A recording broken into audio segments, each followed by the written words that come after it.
Job করেছ? তুই আমার হাত ধরবি? ছেলেবেলা থেকে তোমার পা ধরে আসছে, চরিত্র তোমার বদলায়নি, তাই হাত ধরতে বাধ্য হলো। আচ্ছা, আমি এই শত্রু আজই শপথ ফেলছি, আমি দেখব ওই বেজন্মাটাকে তোর বউ কি করে রাখে। না মা, ওই আপদটাকে যখন একবার ঘাট থেকে নামানো গেছে, তখন আর এই ঘরে ঢোকাবো না। ঘরে ঢোকাবি কেন? দেখে শুনে একটা অনাথ আশ্রমে দিয়ে দে না। না না, বাবা জানতে পারলে খুব রাগ করবেন। আর তাছাড়া ওর জন্য খরচা হচ্ছে বলে বাবার কাছ থেকে মাসে মাসে 2000 টাকা করে নিচ্ছি, সেটা হাতছাড়া হয়ে যাবে।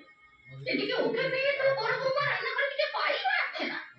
বড় বৌদিকে রান্নাঘরে পাঠাতে গিয়ে 2000 টাকা লোকসানের কোনো মানেই হয় না। তখনটাও হয়েছে তেমনি। ছেলে মেয়ে অফিসে গিয়ে তার মন টিকছে না, আজ তো অফিসে গিয়েই চলে এসছে। কারো ছেলের টানে অফিস থেকে ফিরে আসেনি, ওর কোম্পানি লক আউট হয়ে গেছে। লক আউট মানে বন্ধ হয়ে গেছে? হ্যাঁ, কাগজে তো তাই লিখেছে, কবে খুলবে ঠিক নেই। তাহলে সংসার চলবে কি করে? এতদিন ও চালিয়েছে, এখন স্বপন চালাবে। ও যে বলেছিল সামনের মাসে ঠান্ডা বিয়ে দেবে। বিয়ে হবে না? কাকে বিয়ে করবি? একটা ভিখিরির বোনকে? ভিখিরির বোন মানে? তাই তোমার সাথে মিশতে আমার বাবা বারণ করে দিয়েছে। কিন্তু সময় মনে ছিল না, বাবা বারণ করে দিয়েছে। একটা চৈতন্য। দাদা এ ব্যাপারে কিছু জানে? চাকরি নেই, মন মেজাজ ভালো নেই, এসব কথা শুনে মনের কি অবস্থা হবে বলতো? তাই ছন্দাই আমাকে বারণ করেছিল দাদাকে কিছু বলতে। সন্ধ্যা কোথায়? বাড়িতে বসে থাকলে তো শুধু কাঁদবে আর বাড়ির লোকেরা সন্দেহ করবে, তাই জোর করে আমি ওকে কলেজে পাঠিয়েছি। তোমরা যদি অভিজিৎকে একটু বুঝিয়ে বলো।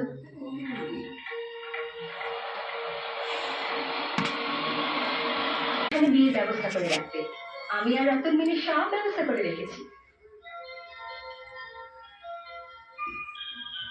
এই প্যাকেটগুলো দাও তো। হ্যাঁ, এটা তোমার, ধরো। আর এটা তোমার। যাও তোমরা এক একজন করে পাশের ঘর থেকে পার্কে চলে এসো, যাও।